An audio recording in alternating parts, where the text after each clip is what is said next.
Oh, hello there, PRT professionals. It's me, Andrew Waters, PRTM grad student. Just doing a little fine tuning on the old Subaru. Hey, look, I get it. Your program or event is like your race car. Not only is she a beautifully engineered and crafted high precision racing machine, she's also the image you present to the world. This program, this event is like your Indy 500. And the sense of pride and accomplishment you're going to feel when the program is successfully done is going to be sweeter than any champagne sipped in the winner's circle at Indy. So let's get to racing. But not so fast, Danica Patrick. Ease off of the accelerator there, Bubba Watson, because before you can enter that winner's circle, you've got to make sure your car's engine is running at peak performance. That means if you want your program or event to run like a Ferrari race car, if you want the world to see what a talented and successful PRT professional you really are, you're going to need a top flight mechanic. Sure, you're an ace driver, but the race is won in the garage as much as on the track. If you're going to take this Ferrari to the finish line, you're going to need a top flight mechanic. So guess what, Bubba? That mechanic is you. You thought Parks, Recreation, and Tourism was going to be all about the glory, but the fact is you've got to drive the car and build the engine. Your PRT event or program isn't going to fine-tune itself. So before the big race day, you've got to get under the hood and make sure everything is running like a top. So let's get under there. Like any automobile, your program or event is a system of parts and components, all designed to work perfectly together. Your organization's mission, vision, and operational philosophy, that's like your engine pistons. They're driving everything you do. We are literally going to build our engine around these parts, so we have to make sure they are powerful and running clean. Everything else flows from there, but your program or event is going to have an objective too, and we want to make sure the engine is fine-tuned for the specifics of the racetrack. Your capital and assets, this is like the personnel, parts, and equipments you have in the garage. Maybe your organization has all the assets you need, or maybe for this particular race, you're going to need to bring in some specialized personnel or equipment. You getting the idea, Mario? Before race day, you're going to have to figure out everything you need to win. You need to market your event, get funders and sponsors, line up partners, and bring in contract services. You're going to have to figure out ways to manage your risk and make sure your drivers, your staff, and all of your fans can enjoy the program safely. And most of all, you need the secret sauce. That's you and your passion and the dedication you bring to your organization. But also, you need to know that one person, one organization isn't always enough. And for your program or event to be a success, you've got to think about every part, every adjustment you're going to need to win the race. So to get this engine tuned for race day, you're going to need some tools, right? I mean, any mechanic is only as good as the tools he has in his toolbox. Luckily for you, you have the perfect tool for this job, and it's sitting right there, and you know what it is. That's right, it's your budget. Thanks to Edge, you know that budgets are your financial plan, the tool you use to make sure your organization has the funding and resources it needs to run like a Ferrari race car. Now we're going to really put that tool to use, getting you and your team ready for race day when you roll out that new program that's your shiny, fast race car.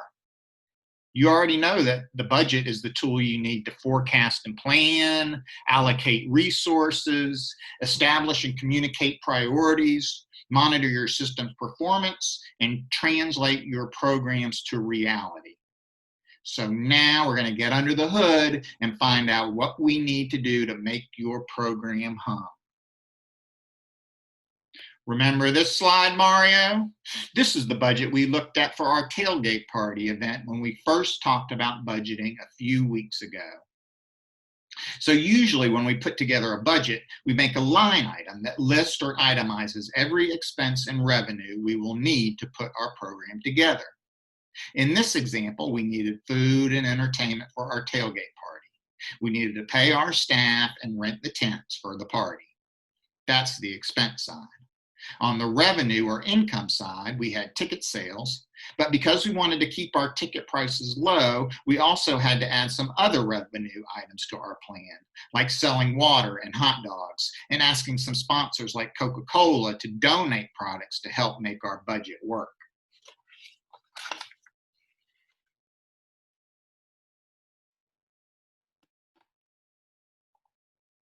So that's exactly what we're going to do again. Let's get started. Here's the scenario.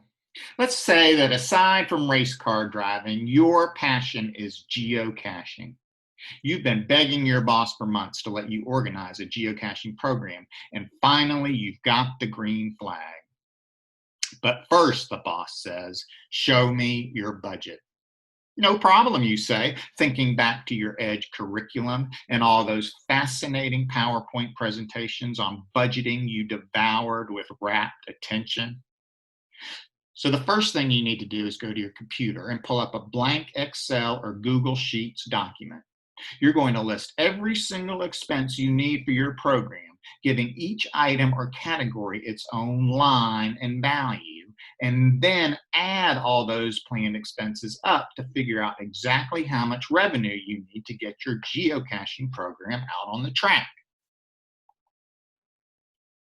So let's plan our geocaching program and everything we'll need for it.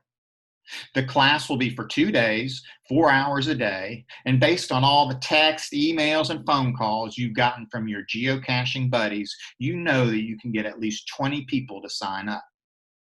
And even though you know your geocache buddies are the coolest of the cool, you also know that they spend all their money on cutting edge GPS units and beer.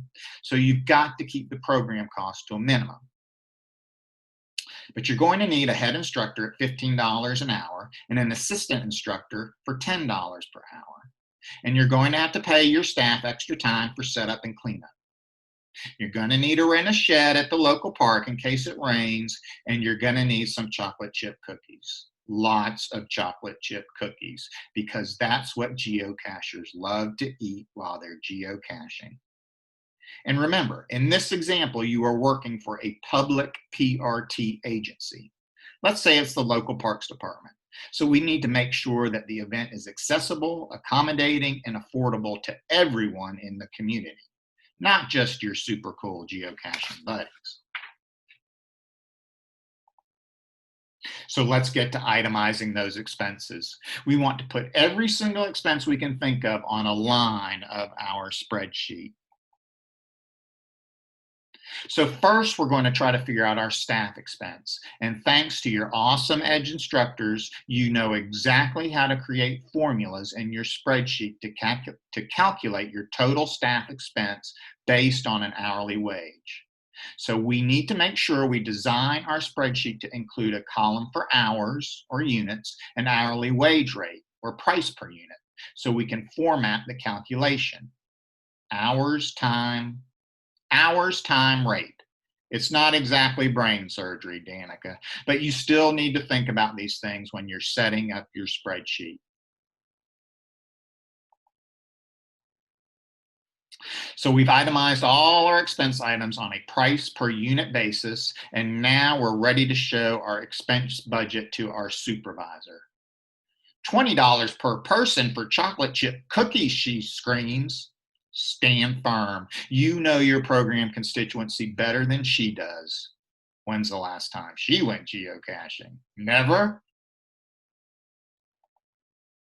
As usual, you win your argument with her, proving $20 of cookies is, in fact, a prudent investment in your program's success. And now you're ready to get that program to the starting line. All you need now is the $680 you need for your program. Not so fast, Mario, your boss sneers. What about contingencies? Contingencies, you ask? What the heck is that? This is contingencies, Bubba. That little maximum called Murphy's Law that says no matter how well you plan, no matter the precise precision tuning of your engine, something can and will go wrong. Okay, come to think of it, you probably were underestimating on the chocolate chip cookie side. So you add in a 15% contingency fee, and now your boss is happy. But we're not done yet, because now we need to figure out how the heck we're going to make the $782 we need to make this geocaching program a reality. So let's go to the revenue side. So now we need to think about the price setting strategy for our program. Thanks to our line item expense budget, we know approximately how much our geocaching program is going to cost. But how are we going to cover those costs? That's what we need to fine tune next before we take our geocaching program to the track. So first, let's look at a cost recovery approach. Is our goal to break even, or are we trying to raise revenue through this program to fund other operations and programs? Do we have any grant funding or institutional support to cover or offset our costs? Or do we need to break even on our expenses based on what we charge our constituents to participate in the program? First, let's think about our operational philosophy. In a no-cost philosophy, our services are free of charge, provided as a public benefit, and probably supported by tax revenue. Obviously, it's nice to give something away for free, but often this no-cost recovery model is the most limited by available funds and organizational mission, meaning we have the least flexibility in designing and implementing our program. In a partial cost recovery model, some of the expenses are covered by some other source, probably a grant or maybe some tax revenue, or maybe a private donation. But we still need to make some of our expense back from a fee to our participants. For this example, we're going to use the full cost recovery model. This means we need to cover all of our program expenses through our program revenue, either as an admission fee charged to our participants, auxiliary sales, or some kind of marketing or sponsorship fees, or likely a combination of all three. This is the most entrepreneurial approach to program cost recovery, and the one you're likely to experience at smaller nonprofits or private businesses. It's also the typical model for fundraising events, where our goal is not only to cover expenses, but also raise money to support other parts of our organization.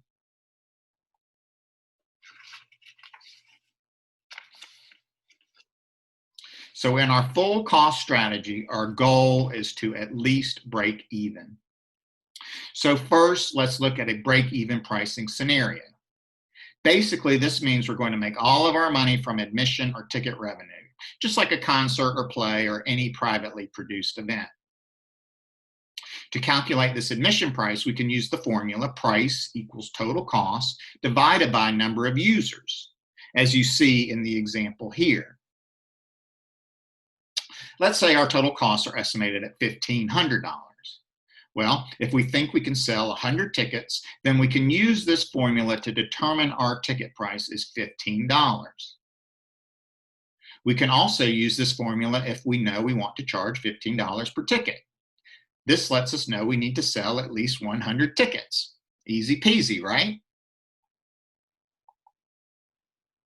Okay, back to our geocaching program example. We know our total costs are $782, and we want to limit the class to 20 people, right? Using our break-even formula, that means that we need to charge about $40 a participant. Actually, a little less, but we'll round it up for convenience sake. So let's go back to our spreadsheet and add in our ticket units and price per unit to the revenue side.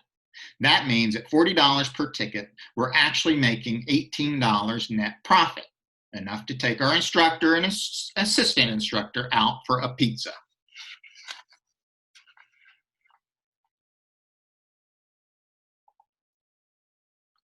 But $40 is a lot for your standard everyday geocacher, especially around here. And because we're acting as a public recreation agency in this example, we want to keep the price affordable so that all of the people in our community have the opportunity to learn about the fascinating hobby of geocaching.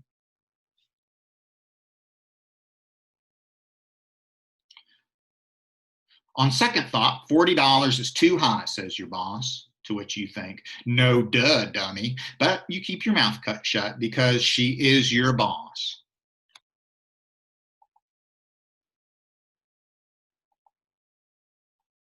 Hold on a minute, your dopey boss says, a light bulb appearing above her thick skull. Maybe we can use that Parks Across America grant to subsidize this program. Well, you've heard her talk about the Parks Across America grant before, but frankly, it sounds so confusing you haven't paid too much attention before now.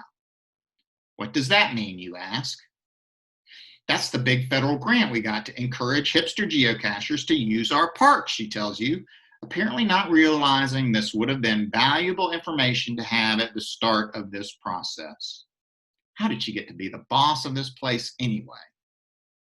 Anyway, government grants are like, government grants often like to employ subsidies because it means they are leveraging the money they spend with other money.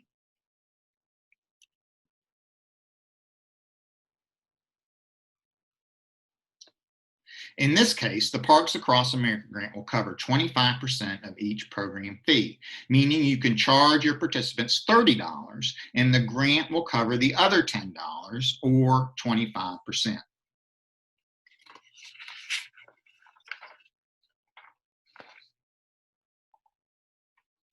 So let's look again at our spreadsheet. Our overall ticket price is still $40 per person, giving us the $800 revenue we need to make this program work. But with the 25% subsidy, we only need to charge our participants $30 per person, and the subsidy will cover the remaining $10.